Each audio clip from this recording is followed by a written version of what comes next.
Florida's where I spend my time.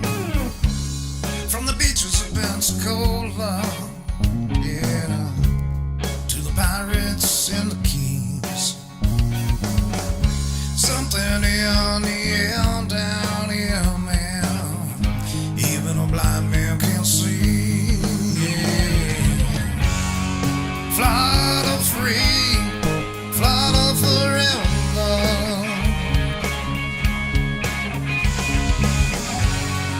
Under God, we'll never waver.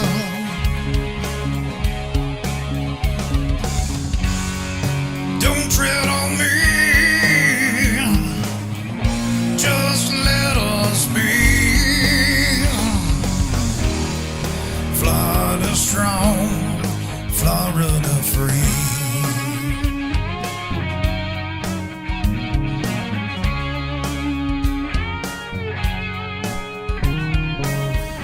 Oldest city in the nation, swamps in the Everglades, beer and oysters in Appalachia. Man, we've got it made. Charter fishing in Destin, golf at the TPC. There's legends that's living here, man, just like you and me, yeah. Florida free, Florida forever.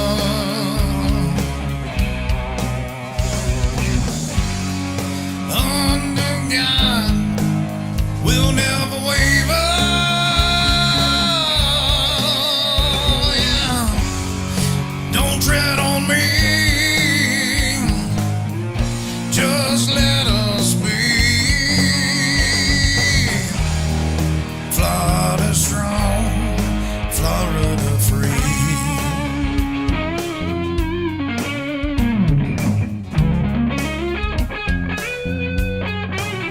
Today's show is sponsored by Farmer Joe's Fresh Market, located at 1401 Southwest Pine Island Road in beautiful Cape Coral, Florida.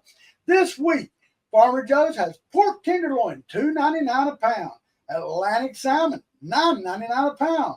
Jumbo vine ripe tomatoes, $1.49 a pound. They are delicious. And we have cantaloupes, 2 for $5. Everything you need in more, Lee County's greatest grocery store, Farmer Joe's Fresh Market. We want to give a shout out to our good friends at International Marble. For all your custom marble dreams, please call 239-878-2200. That's 239-878-2200. Attorney, veteran, political analyst, multimedia commentator, Mr. Ford O'Connell joins us. You can find Ford at FordO'Connell.com, Ford O'Connell on X, and most reputable news sources. I am Smokin Joe, and we welcome you to the Cracker Culture Podcast. Before we get started, I want to welcome our new subscribers. We've had quite a few lately. And those of you that haven't subscribed, we're waiting on you. So like, share, and subscribe. We'll do our best to keep you informed. And before we get this show started, the studio had some technical difficulties. We were supposed to have Dr. Joe Gambino on with us last week. We are rescheduling with Dr. Joe Gambino. He will be on talking with us about the privatization of the hospital in Lee County. That is going to be a future podcast. And also, we're going to have a candidate on here soon that ran in Cape Coral. His name is Daniel Ludlow, and he's got quite an interesting story. I think y'all want to hear what he's got to say.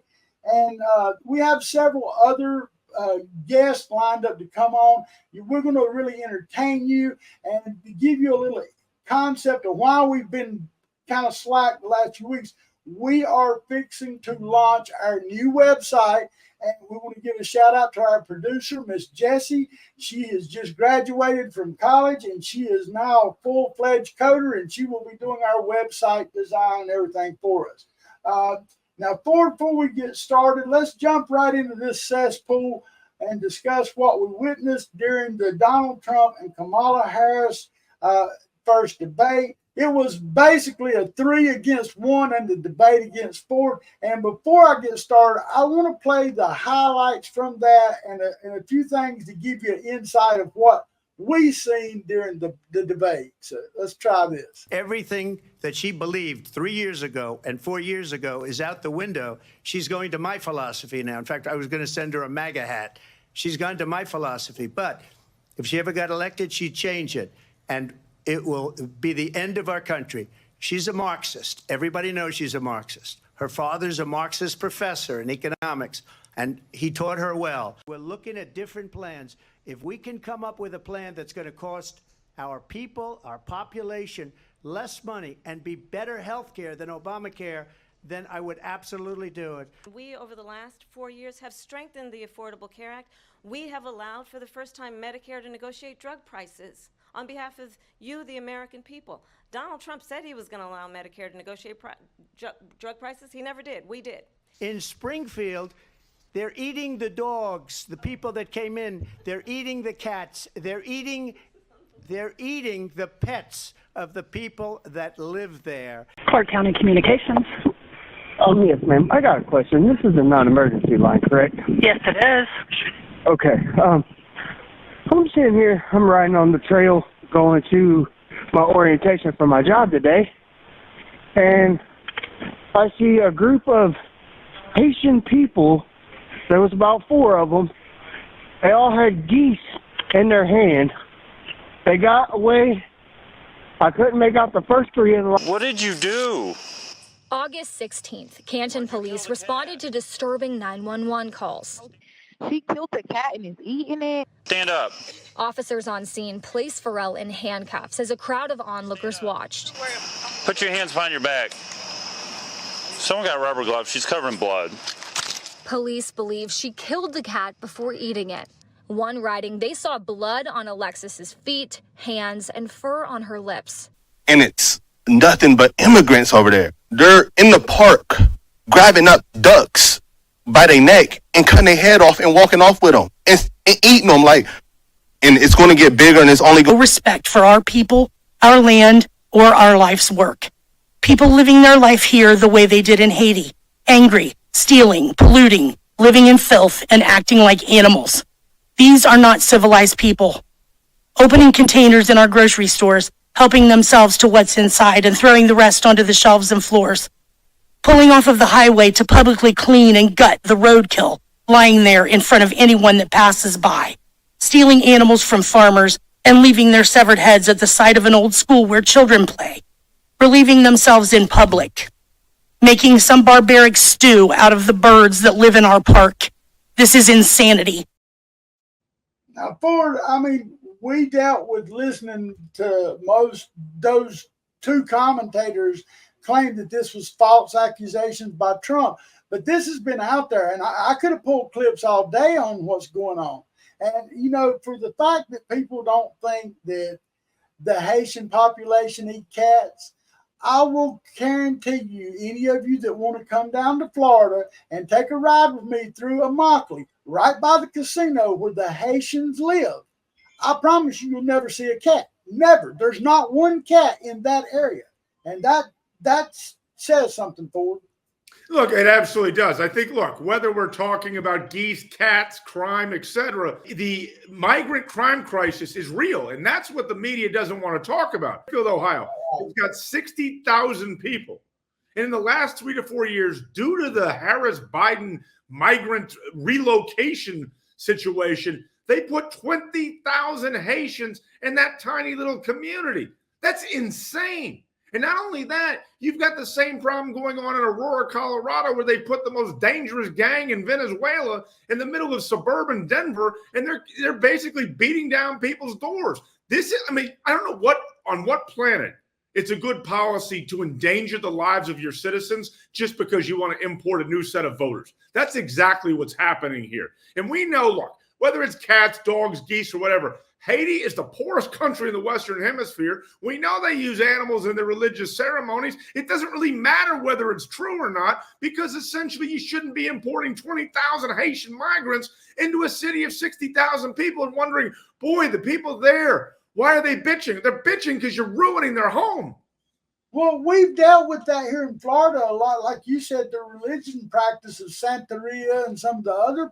I mean, there's even down in Miami, you can go to Santeria shops to buy the candles and all the different artifacts that you need to use to have these religious ceremonies. It's commonplace here, and people just don't realize it. And I think because we have so many different people in our area that we neglect to see how bad it really is in our area. It's not got to the level there, but you're absolutely right. But let me take it back to the point. That was one of the 5 fact checks that they tried to pull on Trump. And I can tell you that at least 2 of the 5 that they pulled, they were wrong about. This one, maybe we could argue about the wording, but I agree with you. Trump was telling a more important story regardless of it. But then they lied about the FBI crime statistics because 6,000 law enforcement agencies don't put into the FBI statistics in 2023. And then they also lied about abortion regulations and live birth abortions, because you've got 7 states in the District of Columbia that have no abortion regulations whatsoever. And in 2021, there's at least 5 cases of documented live birth abortions in the state of Minnesota. So Trump was telling the truth. They just didn't like the fact because he didn't use the exact word that they wanted to hear. They called nonsense on him. The problem is they did it 5 times on him and 0 on her. And she lied about everything under the sun, from fracking to the border to the economy.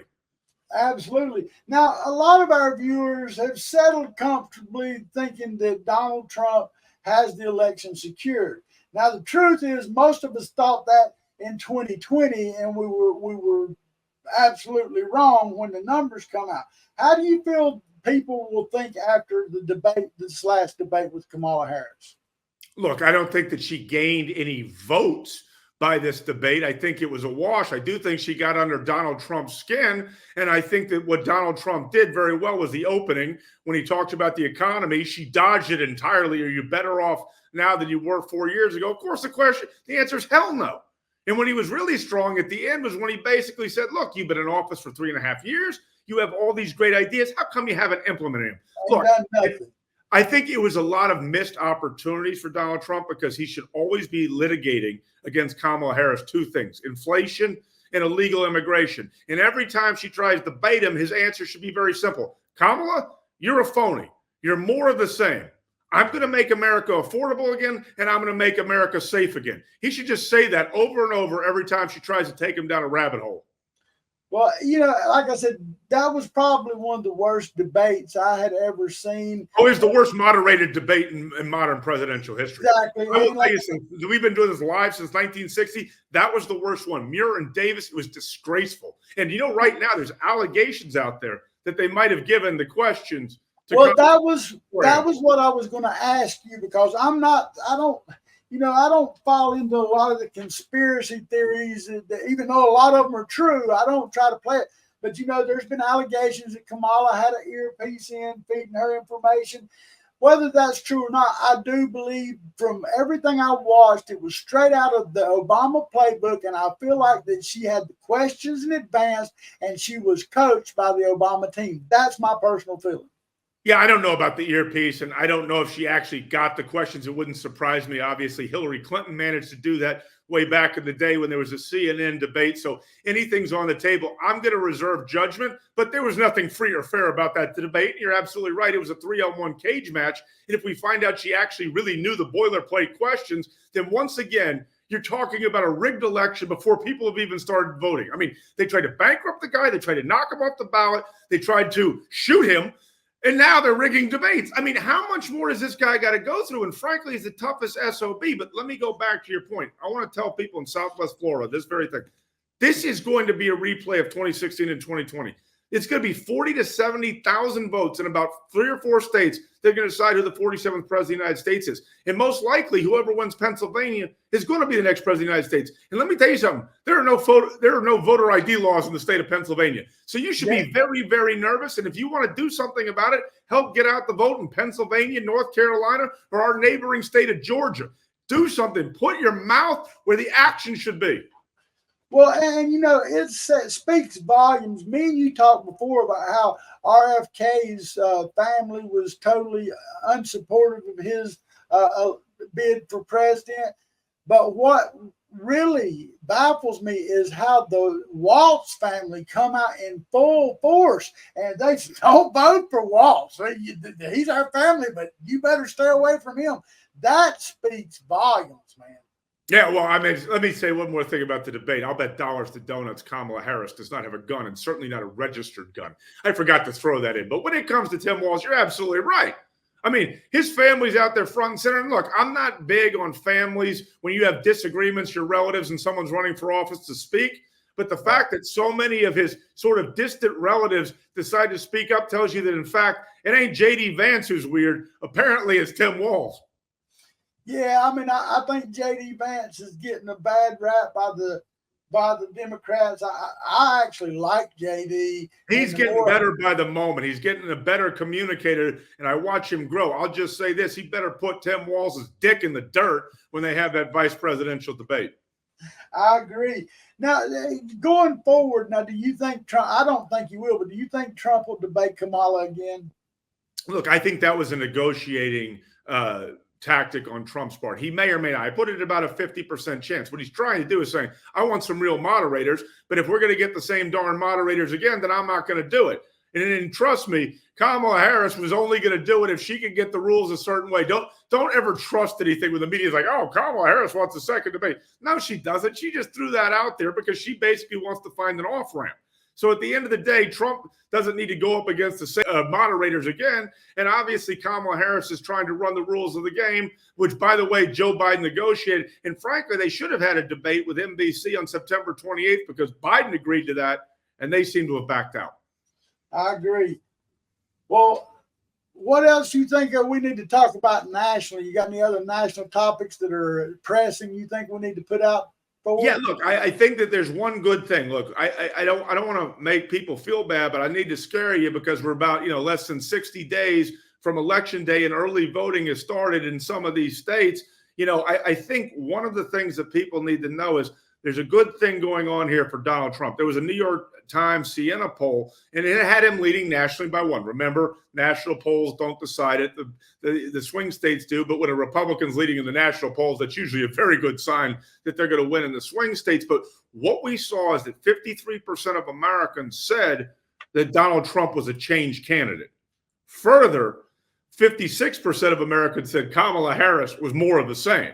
That is very, very important. I think what Donald Trump needs to do is he just needs to be talking about inflation and basically this migrant crime crisis. I mean, the problem is the media is not covering this. Right now in the swing states, 41% of swing state voters say the number one issue is inflation. I don't know how it couldn't be since prices are up 20% across the board since Harris-Biden, took over the White House. But I will say that if they knew about this illegal immigration, not just the 10 million that they let in, but the resettlement program that is being done on your tax dollar through the American Rescue Plan's back door, people would be up in arms. And I promise you it would be almost as high as inflation if people actually knew what was going on. Well, let me ask you one more question. Now, Judge Juan Merchan has postponed the sentencing of Donald Trump. We thought that he was going to go to prison before the election. What does this mean now for Trump now that Juan Merchan has postponed this sentencing?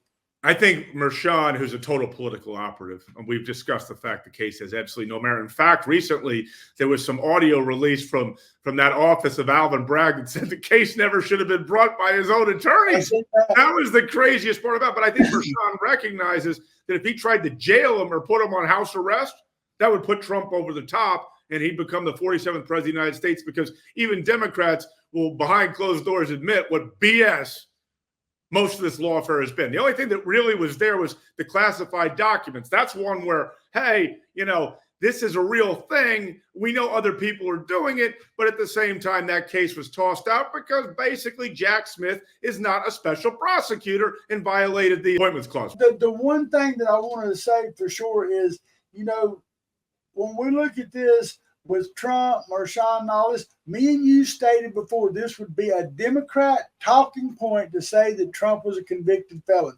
And in the debate, Kamala made sure to say that Trump was a convicted felon.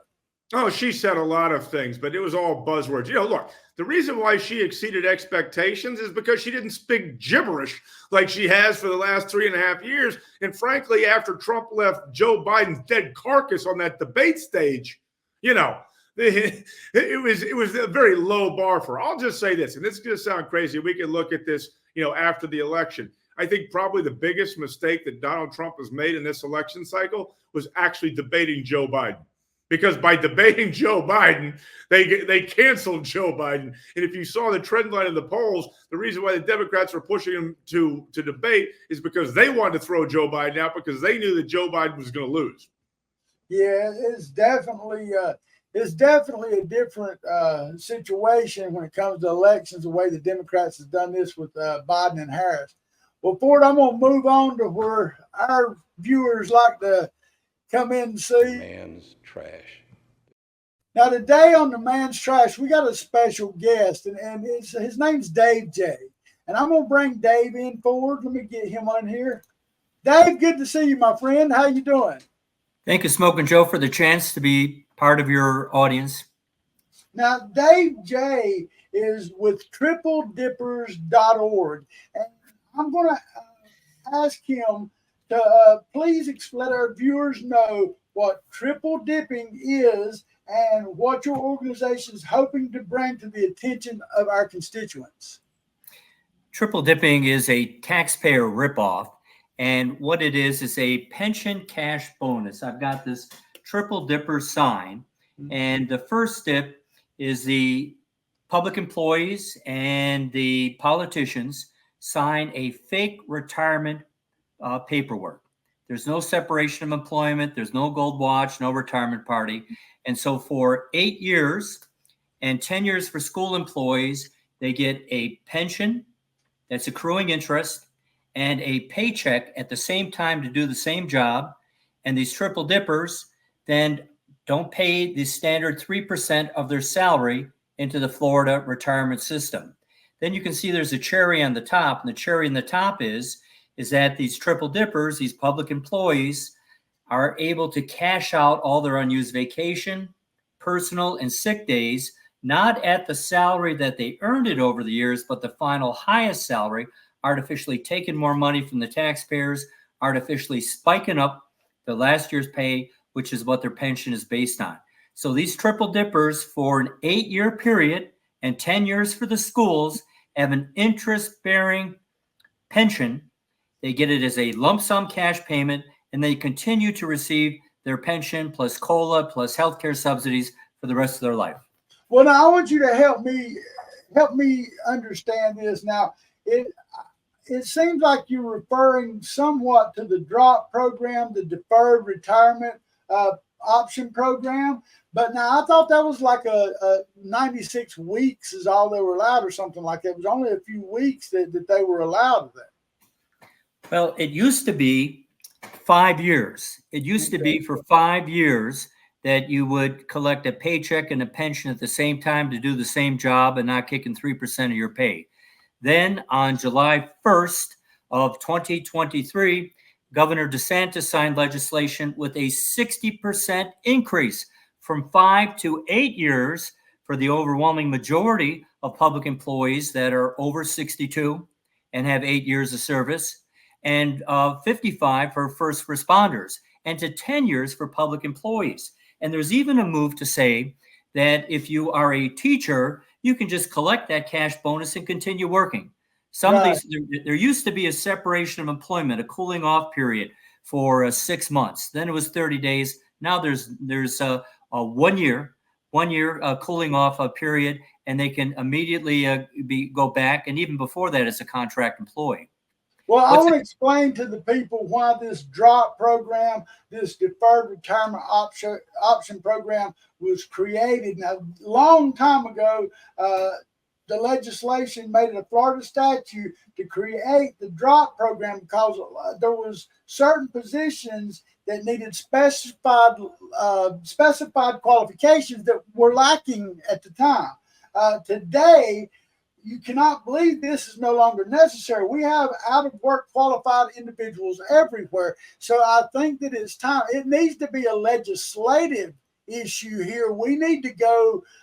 The state representatives and people like that need to be fighting this drop program now, because we have plenty of people out of work that can fill those positions of these people that, and I want to explain my position on it. If you're a government employee and you're making a great retirement and you're getting another, those things, I'm not talking about these poor little guys that's worked their life off and doing everything they can. They're still working and catching a retirement from the military or retirement from the shoe store or something like that. This is our tax dollars that they are stealing, correct? It is our tax dollars, and we're going into debt. We're $39 billion in a unfunded pension liability in the state of Florida. $39 billion is a big number to try to imagine, but that works out to $1,725 for every man, woman, and child. And Smokin' Joe, you're absolutely right that these triple dippers could be replaced with a 40% savings by replacing these individuals with younger, more freshly trained and healthier individuals. I'll give you an example. In Collier County, there are 208 school employees that are triple dippers. 208. How much are they collecting? They're collecting over $30 million in pension cash bonuses just for showing up to work, and over $14.4 million in salaries to do the same job at the same time. And they're not paying 3% of their salary to the Florida pension system, shifting personal responsibility to the taxpayers. That adds up to $432,000. Well, now, I guess I'm glad you brought those numbers, because I was looking at how this is being abused by individuals within the system, trying to milk it for everything they can't, that the system can give them. But can you explain the vast difference between Collier County versus Lee County's number of triple dippers employees? The numbers that I'd counted, and apparently you got bigger numbers. I didn't count but a few in Collier County, but I've got 500 plus in Lee County. Do you believe Lee County is more corrupt than Collier County with this? Well, we certainly can talk about the supervisor of elections, terrible Tommy Doyle. We can talk about the sheriff, Carmine Morenzo, with his gambling buddies and ghost employees. That scandal's unveiling. And in fact, in the Tommy Doyle's case, on January 1st of 2025, he will be eligible to receive a $332,000 pension cash bonus, because the qualifications are you're over 62 years old and 8 years of public employment in the state of Florida. Well, I'd like to look at those numbers, because I've heard something similar. And the last I looked up, if he made it to the end of January, he would get $512,000. Well, and I'm trying to be very conservative, but absolutely there's going to be a pay increase for all the constitutional officers. There's going to be a pay increase, and so that base will jump up absolutely by the next legislative session. This deferred retirement option program was originally targeted for individuals with a rare skill set: pilots, scientists, doctors, teachers with over 25 years of experience. Then it was expanded to all the employees. Then it was expanded to seasonal and temporary employees. Let me give you another example for Collier County schools. Only about 50% of Collier schools' triple dippers are traditional classroom employees. They include 7 cooks, 2 delivery men, a part-time sports event worker, 2 carpenters, a plumber, a mechanic, 14 secretaries. I mean, most people in the private sector use personal computers. We don't have secretaries anymore. And they're stopping the younger people from being able to start a career, start a family, buy a home. We could have a 40% savings. And with a lot of these drop people, it's golden handcuffs. They're burned out, not all, but many are burned out physically, mentally. They want to quit, but they're hanging on to try to take more money from the taxpayers, and it's crowding out operational funds for the traditional classroom expenses. Ford, what do you think about all this? I'm taking it all in. I mean, on a joking side, I need to go get a no-show job in public sector, because this is absolutely insane. But I think the point that Dave brings up, and a lot of people don't know this, is, you assume that as a public employee, they are taking a little bit less, to do certain things. Obviously, there's some benefits, but I mean, this is highway robbery. Absolutely. And I mean, not even just bringing up new people. That was not the idea. The idea wasn't that you were going to go to work as a public sector employee and wind up making more money than somebody who works at JP Morgan. This is insane. And it's unaffordable. I'm frightened that Florida will lose its status as a no income tax state, because in the first fiscal year, when the legislation was passed to increase the term by 60% from 5 to 8 years, there was $3 billion in unfunded pension liability. And that's what these politicians are doing. They're kicking the can down the road. Oh, it's going to be a problem for the people elected behind me. Now, the schools are in a unique situation. I want your listeners to think about this. All school employees, K through 12 school employees, are under a one-year contract from July 1st to June 30th. So all the school board has to do is simply not renew the contracts of these triple dippers, because they signed a promise to retire. There is no mandatory retirement age in the state of Florida, but they promised as a condition receive this pension cash bonus to resign and retire. And we should be putting the education of kids. I mean, look at Collier schools again. Fewer than 50% of high school students are ready, job ready. That means that fewer than 50% can read at the 11th grade level. How are you supposed to learn if you can't read? It's even worse in Lee County, unfortunately. So it's even worse in Lee than it is in Collier on that front. Absolutely. And I've worked hard with the school board of Lee County. I've done some in Collier, but, Lee County is my focus. But, my biggest thing is when we're looking at this, we have zero confidence in our school board in Lee County. I think y'all got a couple of decent members on the school board, maybe two in Collier. They're a little bit better in Collier on that front. Yeah, you got a couple people, but they're still outnumbered. I mean, they're still they can't get a majority because there's 2 against 5. So, I mean, what do you do in these situations? How do we combat this? I mean, is it we need more activation? What do we need to do to move forward? Yeah, let me ask Dave this question. In terms of talking about the 1-year teaching contracts, okay? Don't like to pick on the teachers, but I'm going to make this point. Who's the one who doesn't have to renew it? Who's the one who says, okay, these such and such triple dippers, we find out these are the numbers, we're not going to renew them 1 year, we're going to bring in some fresh blood, as you put it. Who is in charge of making sure that they're identified, and who is it that basically renews the contract each year? The elected school board members, the city council, the county commissioners, the mosquito district, whoever the elected officials are for that taxing authority, that governmental unit. It wouldn't fall under the superintendent of the school? Well, the superintendent of schools recommends, and almost always. And unfortunately, the 2 conservatives were defeated in Collier County. Right. Dr. Pam Cunningham and Commissioner Tom Henning were defeated. And it just breaks my heart to see 2 qualified individuals were beaten by by incumbents that voted for a 10% tax increase after we've had this huge valuation increase in Collier County, because we got a fake Republican organization trying to say that all these Ken McCart, that the incumbents are good Republicans. They're no good Republicans. And unfortunately, Governor DeSantis did not endorse Collier County school board candidates. Well, I don't know why he's endorsing school board candidates anyway. He needs to stay his ass out there. I'm sorry. He's really done some shit endorsements. If I got one thing to say about Governor DeSantis, he's the shittiest endorser I've ever seen. In Southwest Florida. In Southwest Florida, yeah.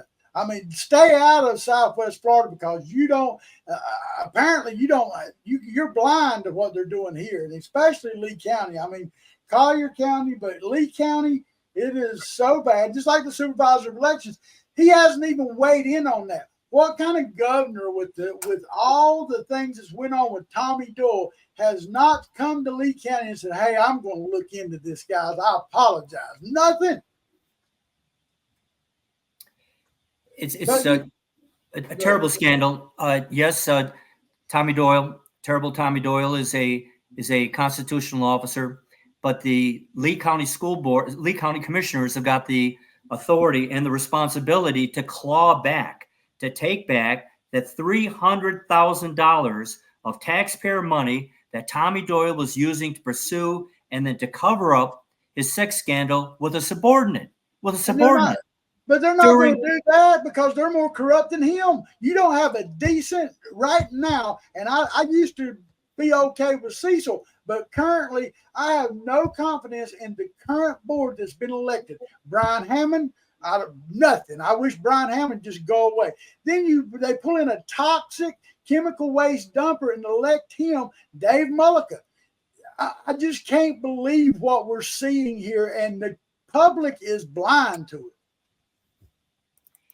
Well, there is one more public hearing in front of the Lee County Commissioners. That's on Tuesday, September the 17th at 5:05. And on our Facebook site and also on our website, tripledippers.org, we've got a petition urging the county commissioners to claw back the $300,000 in taxpayer money by saying we're going to dock the salary set by the statute, but we're going to dock that salary. We're going to cut into terrible Tommy Doyle's travel and convention, his memberships, his car allowance. I mean, Tommy Doyle with his subordinate was engaging in this affair during working hours, for gosh sakes, during working hours. The Miami Independent came out with the screenshots I can share with you about how Tommy Doyle was registered going in and out with the times and date stamp during office hours. My goodness. We've got all that information. We've already discussed this before. And quite frankly, I know that Mick Peters is leading the charge on this.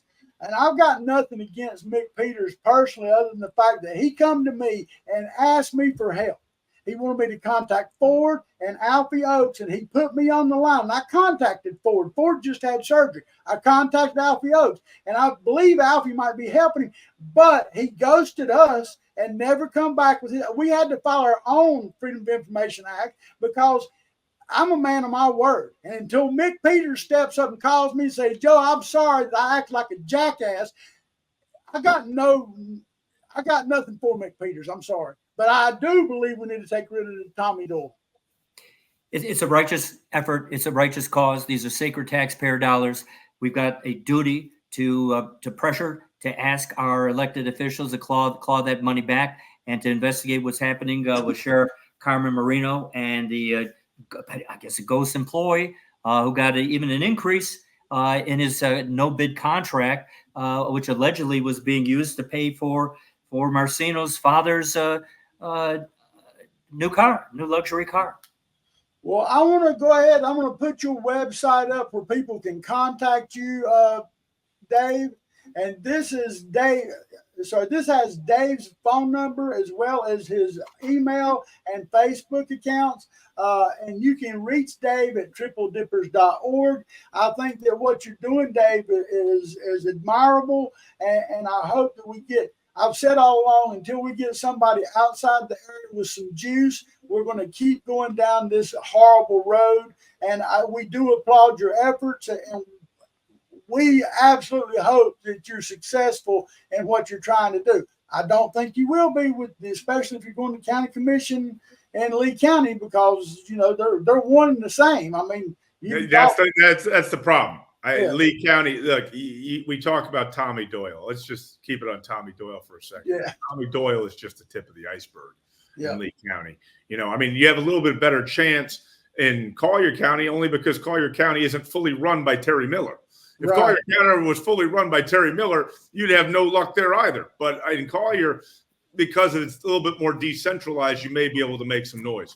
And if Collier don't look out, Terry's on his way. He's already trying to inch in. You got to put a stop to the TM strategies, and don't be fake when they send somebody else in Terry's place. We have to, before I start this podcast, the public hardly knew who Terry Miller was. We all know this.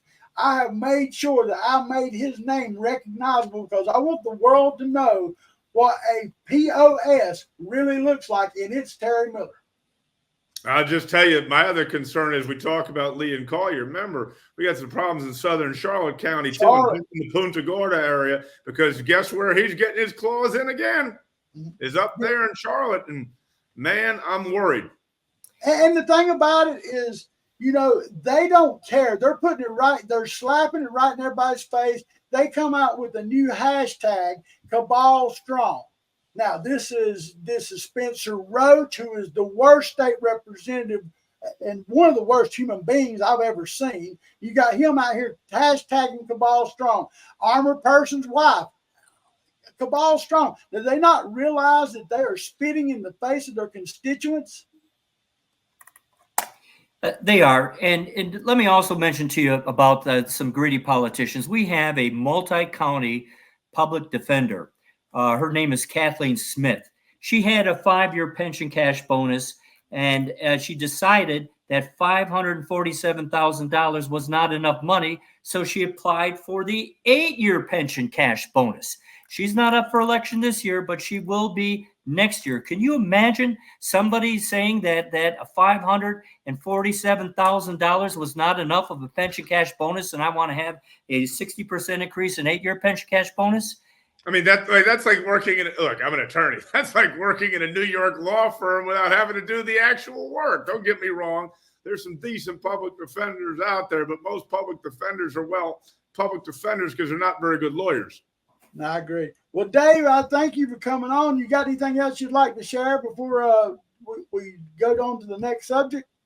Well, I certainly would like to have some volunteer help to match the salaries with the pension cash bonuses that I get from the state of Florida, because the salaries change every year, and to also investigate the other units of governments, the cities, the fire districts, the mosquito districts, and then people to be educated about the webpage tripledippers.org, so they'll have the data like you had, Smokin' Joe, like Ford discusses at the national level, so they got the facts, they got the figures, and they call out these folks. I want the public employees to have a very high salary, to have generous benefits.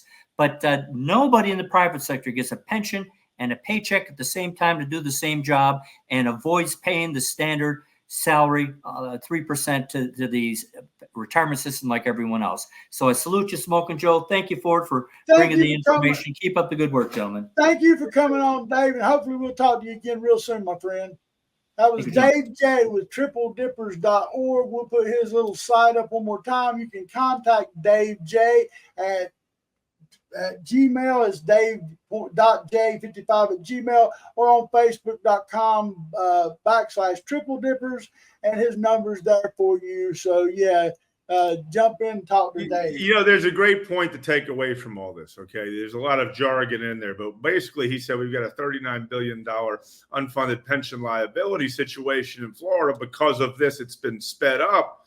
Well, that's the problem is eventually if we don't stop this debt from accumulating, he's absolutely right. We're going to have an income tax in the state of Florida. Once again, Florida's starting to operate a little bit like the Democratic states, where the Democratic states, the problem is they don't have a taxing problem. They have a spending problem, which then, of course, creates more taxes. That's exactly how the Democrats work. And that's why I've always questioned, particularly in Lee County, are these people actually Republicans? Right, right. Well, you know, like I said, he's got some interesting information, and I would be interested to looking into a little further. I'm going to move on back into something that's going on here in Fort Myers again. Carl Baxter has filed a civil rights complaint, a federal lawsuit actually, against Americans for Prosperity. Now, Carl's accused a lady named Roxanne Buckles, and I've never heard nothing bad about this lady. Now, let me put that out clear. I've never heard nothing bad about Roxanne, but now Carl has accused Roxanne of referring to him as a slave during a phone conversation on June 26, 2023. He's also alleged that AFP director Tim Hennessy met with Carl Baxter at the Oasis restaurant in downtown Fort Myers and offered Carl Baxter $500 in bribe money to provide dirt on former Cape Coral council member Patty Cummins. Now, we don't know that this is true. However, I do think Carl's got the proof, and I'm probably privy to some information I can't share about that. Now, I want to say this about Carl. I've talked to Carl many times. He used to call me quite regularly. I've never talked to Carl when he didn't tell me how there was no diversity, and he on every level. It was always that like there was systemic racism in everything he was involved in, and he checks all the boxes. No offense to Carl. Carl is a male homosexual. He's black, and he's Republican, or says he's Republican. So, I mean, I don't know how. It's kind of hard. I mean, and I've heard 3 or 4 stories. I want to wait for it to come out. But let's go to the AFP. Now, the AFP. Would you like me to fill in for the AFP just for a second? Well, I want to tell the people what their entire goal was, to oppose politicians who supported Donald Trump. And not only that, they're an open borders crowd. That's the Koch brothers. Let me tell you a little something else.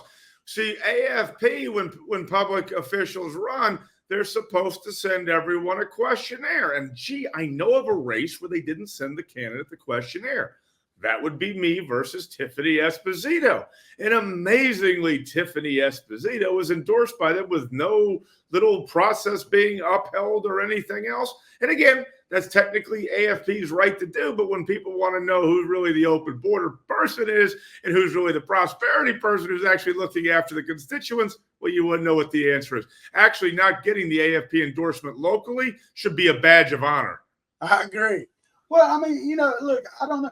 But in Carl's claim, he stated that when he called Tim Hennessy, who was the director of AFP, and told him what had transpired between the allegations of Roxanne Buckles referring to him as a slave, that was when Hennessy offered him the $500 bribe money to get information against Patty Cummins. Ford, I want to see how this plays out. And I know the attorney that's handling this case is a federal attorney. He actually is the attorney that handled Patty Cummins' case as well. And, I talked to Patty after her case, and Patty's sick. Patty has stage 3 lung cancer. And so that was her reason for taking the plea. Nobody really understands. She didn't have much fight left in her at that point. She's fighting. Look, I've had a lot of medical problems I didn't think I was going to come back from, Ford. And no, I hear it. Look, stage 3 lung cancer, you don't wish that on anyone. That's just terrible. And look, I wish her the best on that front. No one ever want to see anyone suffer like that. My father died of colorectal cancer. I mean, it's a tough way to go. I just want to say one more thing. When it comes to Carl Baxter, yes, at this point, these are allegations. It's he said, she said. We'll wait to see where the chips fall. I also want to be clear about Americans for Prosperity. With the exception of the open borders and their anti-Trump, they usually stand for great things, at least on the national level. I just question how the Southwest Florida chapter of AFP is being run. I want to be very clear about that. No, I totally agree. And we, like you said, we'll wait to see where it falls out. I just want to say I've had a lot of people make negative comments about the situation with Patty and all this. And the thing of it is, I think that was a good attorney that she referred Carl to. And I think that the people need to let the Patty Cummins things move on. She's gone. She's done. You got what you wanted. You punished this woman, I think, enough. But people don't tend to give up. But we'll see what happens.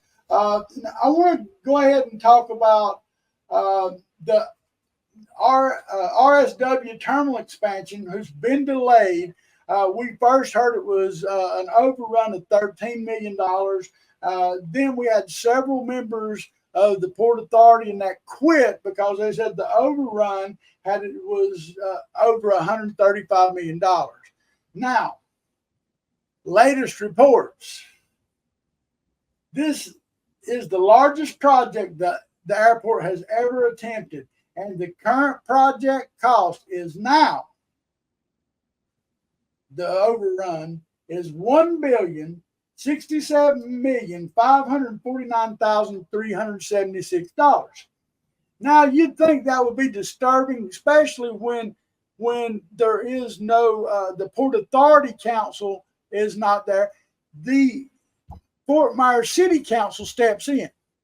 So if you think that that's a problem with the $1 billion overrun, I want you to hear what your commissioner, Mike Greenwell, has to say.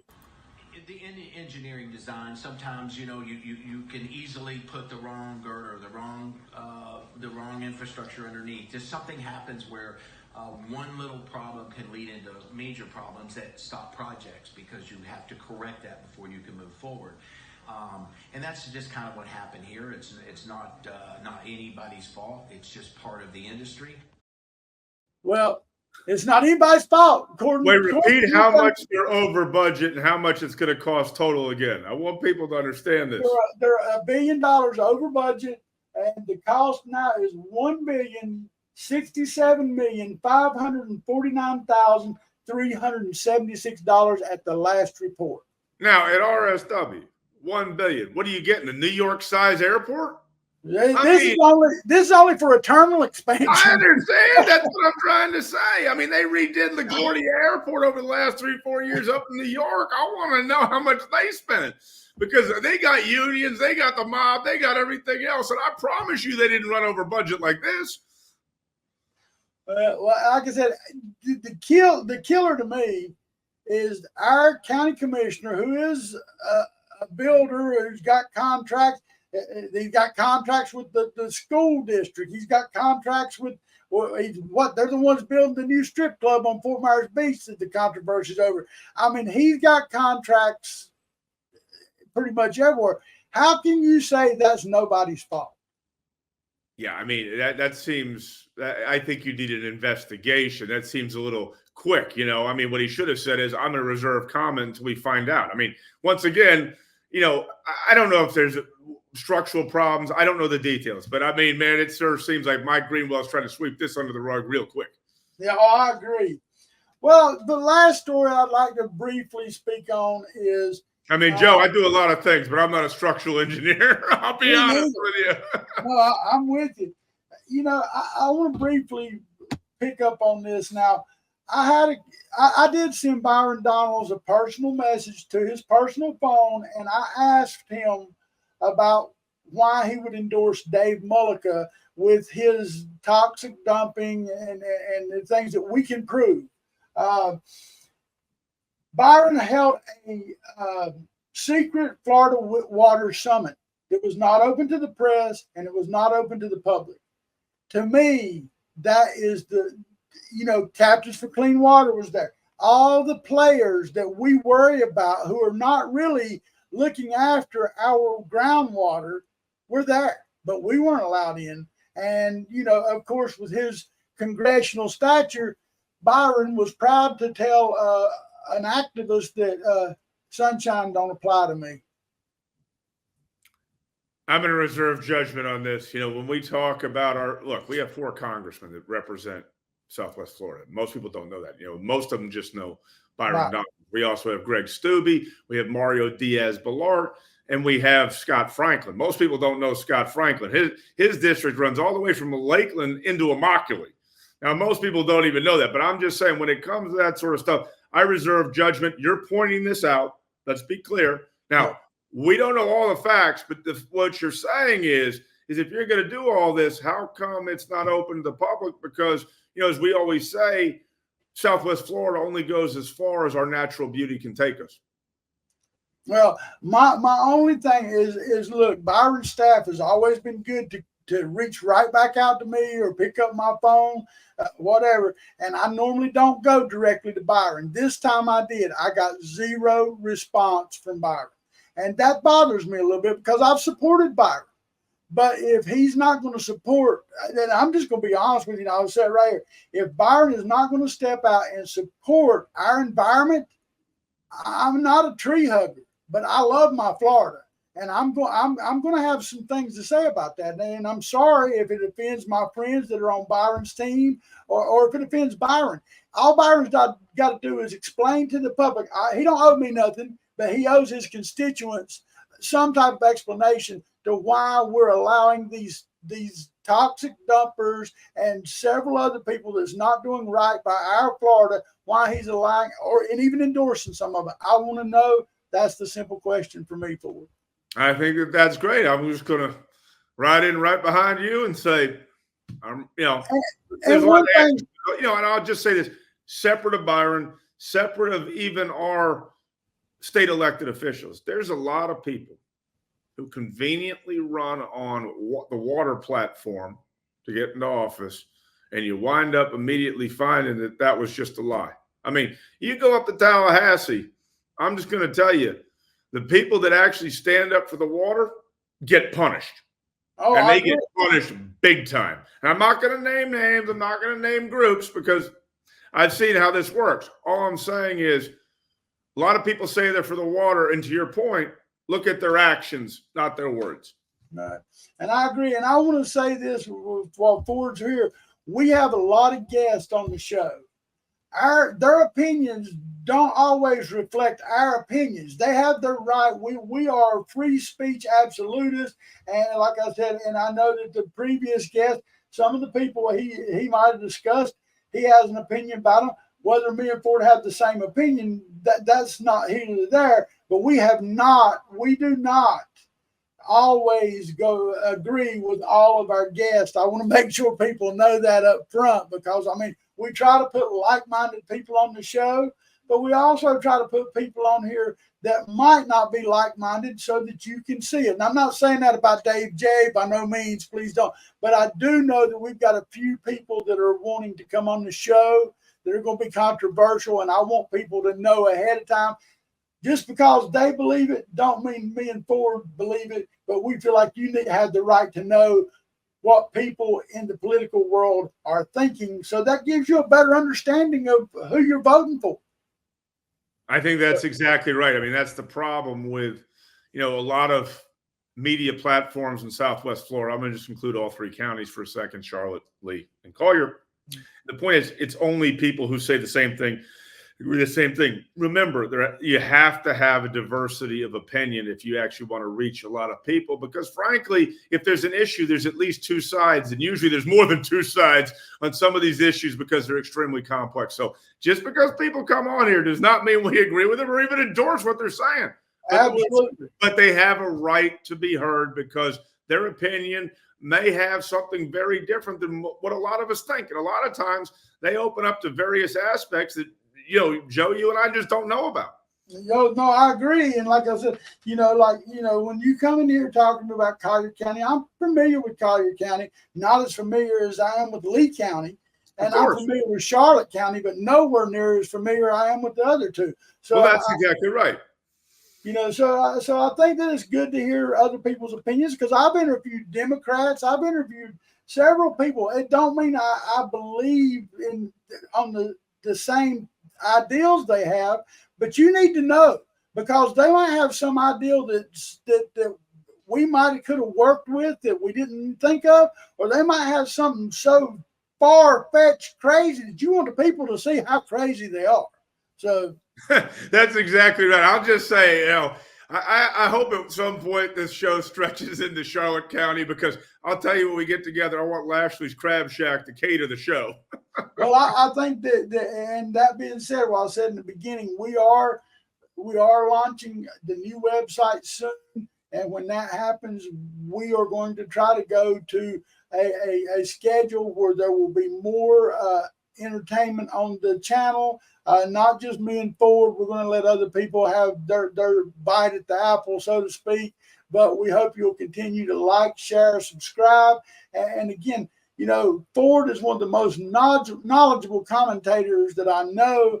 And I really enjoy having him on here because you bring a different perspective to this community than a lot. Because a lot of people's like, I had a guy ask me, well, why is Ford care? I said, Ford's from the area. Y'all don't even know this. Y'all don't understand.